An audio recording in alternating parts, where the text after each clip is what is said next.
Hi friends, ಎಲ್ಲರೂ ನಮಸ್ಕಾರ. Friends, ನಾವು ಪ್ರೋ ಕಬಡ್ಡಿ ಬಗ್ಗೆ ತಿಳ್ಕೊಳ್ಳೋಣ. ಇನ್ನೇನು ಕೆಲವು ದಿನಗಳಲ್ಲಿ ಪ್ರೋ ಕಬಡ್ಡಿ ಸ್ಟಾರ್ಟ್ ಆಗುತ್ತೆ. ಅದರ ಬಗ್ಗೆ ನಾವು ಈಗ friends, pro kabaddi season 13-12 ಮುಕ್ತಾಯಗೊಂಡಿದೆ. 13 pro kabaddi season 13 start ಆಗುತ್ತೆ. ಇನ್ನೇನು ಕೆಲವು ಸಮಯದಲ್ಲಿ ಸ್ಟಾರ್ಟ್ ಆಗುತ್ತೆ. ಆದರೆ ಸ್ಟಾರ್ಟ್ ಆಗೋ ನಂತರ ಪ್ಲೇಯರ್ಸ್ಗಳು ಯಾವ ಪ್ಲೇಯರ್ಸ್ಗಳು ಹೋಗ್ತಾರೆ ಮತ್ತು ಯಾವ ಪ್ಲೇಯರ್ಸ್ ಬರ್ತಾರೆ ಅಂತ ತಿಳ್ಕೊಳ್ಳೋಣ. ಅದಕ್ಕೆ ಮುಂಚೆ ಚಾನಲ್ಗೆ ನಾವು ಹೊಸಬರಾಗಿದ್ದರೆ ನನ್ನ ಚಾನಲ್ ಸಬ್ಸ್ಕ್ರೈಬ್ ಮಾಡ್ಕೊಳ್ಳಿ. ಯಾವುದೇ ಒಂದು ಸ್ಪೋರ್ಟ್ಸ್ ವೀಡಿಯೋಸ್ ಹಾಕೋದು ನಿಮ್ಮ ಬಳಿ ನೋಟಿಫಿಕೇಶನ್ ಬರುತ್ತೆ. ಅದರ ಸಲುವಾಗಿ ನನ್ನ ಒಂದು ಚಾನಲ್ ಸಬ್ಸ್ಕ್ರೈಬ್ ಮಾಡ್ಕೊಳ್ಳಿ.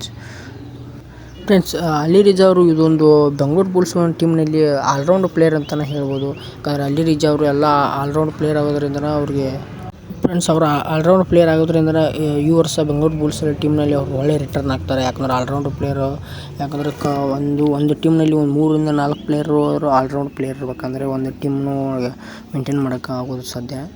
ಹಾಗಾಗಿ ಅಲಿ ರಿಜಾ ಅವರು ಒಳ್ಳೆ ರಿಟರ್ನ್ ಆಗ್ತಾರೆ ಅಂತ ಹೇಳ್ಬೋದು. ಹಾಗೆ ಕೂಡ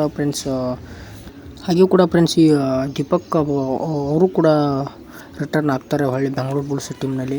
ಏಕೆ ಅವರು ರಿಟರ್ನ್ ಆಗ್ತಾರೆ ಅಂದರೆ ಅವರು ಬೆಂಗಳೂರು ಬುಲ್ಸ್ ಆಲ್ರೌಂಡ್ ಪ್ಲೇಯರು. ಹಂಗಾಗಿ ದೀಪಕ್ಕು ಮತ್ತು ಹೊಳ್ಳಿ ಅಲಿ ರಿಜಾ ಅವರು ರಿಟರ್ನ್ ಆಗ್ತಾರೆ.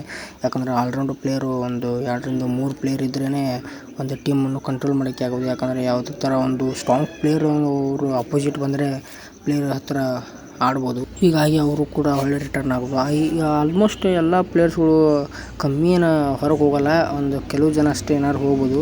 ನಮಗೆ ಬಂದ ಮಾಹಿತಿ ಪ್ರಕಾರ ಆಲ್ಮೋಸ್ಟ್ ಎಲ್ಲ ಪ್ಲೇಯರ್ಗಳು ಒಳ್ಳೆ ರಿಟರ್ನ್ ಆಗ್ಬೋದು ಬೆಂಗಳೂರು ಬುಲ್ಸ್ನಲ್ಲಿ. ತುಂಬ ಸ್ಟ್ರಾಂಗ್ ಇದೆ ಬೆಂಗಳೂರು ಬುಲ್ಸ್ ಟೀಮ್. ಈ ಸಲ ನೋಡೋಣ ಯಾವ ಥರ ಏನೋ ದಾಖಲಾತಿ ಏನು ಮಾಡ್ತಾರೆ ಅಂತ ನೋಡೋಣ. ಫ್ರೆಂಡ್ಸ್, ಇದು ನಿಮ್ಗೆ ಏನಾದ್ರು ಸ್ಪೋರ್ಟ್ಸ್ ಬಗ್ಗೆ ಏನಾದ್ರು ಇಂಟ್ರೆಸ್ಟ್ ಇದ್ದರೆ ನನ್ನ ಚಾನಲ್ ಸಬ್ಸ್ಕ್ರೈಬ್ ಮಾಡ್ಕೊಳ್ಳಿ. Thank you all friends. ಹೀಗೆ ಕೂಡ ಸಪೋರ್ಟ್ ಮಾಡಿ.